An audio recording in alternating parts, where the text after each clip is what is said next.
नमस्कार। आज नवेम्बर 23 रविवार। आजिर सकाळर गुरुत्वपूर्ण खबर गुड़िक देखिबा पाई आ जानिबा पाई आम चैनल ओडिशा न्यूज नेटवर्क को सब्सक्राइब करंतु।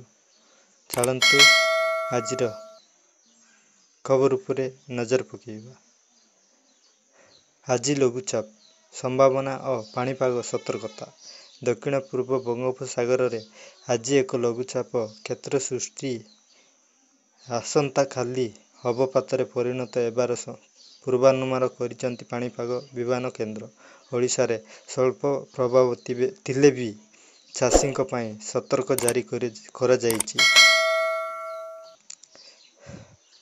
परवर्ती खबर ह्यूमन सागर मृत्यु विवाद। कंठशिल्पी ह्यूमन सागर को मृत्यु को नहीं सृष्टि होइतिबा विवाद महा और संपर्कीय पक्षर दुई मैनेजर को विरुद्ध रे थाना एतला फायर एवं उच्च स्तरीय तदंत दाबी जोर दरा जायछि।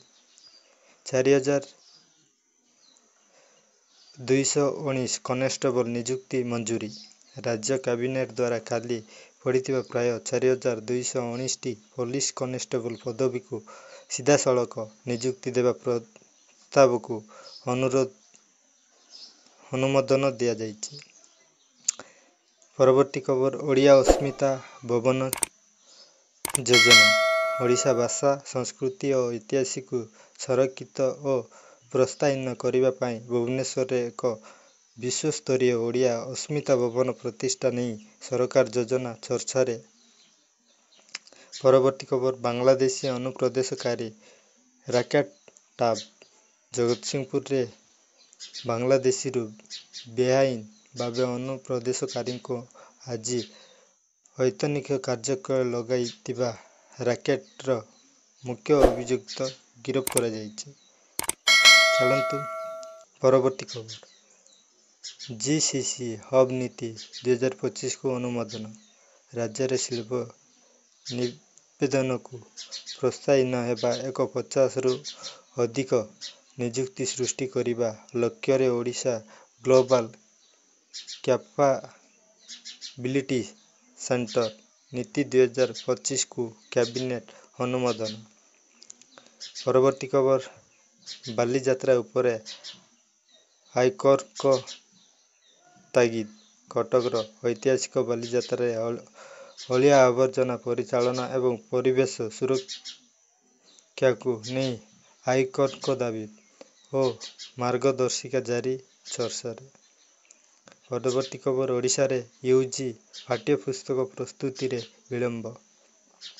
नेप 2020 अनुजाई स्वातक यूजी स्तर रे ओडिशा रे पाठ्यपुस्तक प्रस्तुति कार्य रे स्पष्ट गाइडलाइन अभावरु विलंब एवं खबर। परवर्ती खबर शेष राजा मुकुंद देवको ऐतिक संरक्षण।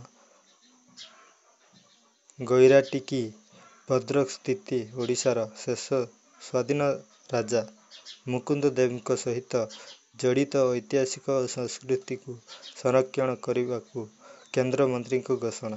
परवर्ती खबर पीएम किसान योजनार लाभ पाई निर्देश। योग्य चाषी को पीएम किसान योजनार समस्त लाभ तुरंत देवा पाई मुख्यमंत्री मोहन चरण मांझी का द्वारा अधिकारी मानक निर्देश देइचंती। यह तिला आजिर मुख्य खबर। तो एमिति नुआ नुआ मुख्य खबर सर्वप्रथम देखिबा पाई हम ओडिशा न्यूज नेटवर्क चैनल को सब्सक्राइब करी बेल आइकन को दबाई रखंतु। रहिली नमस्कार, धन्यवाद।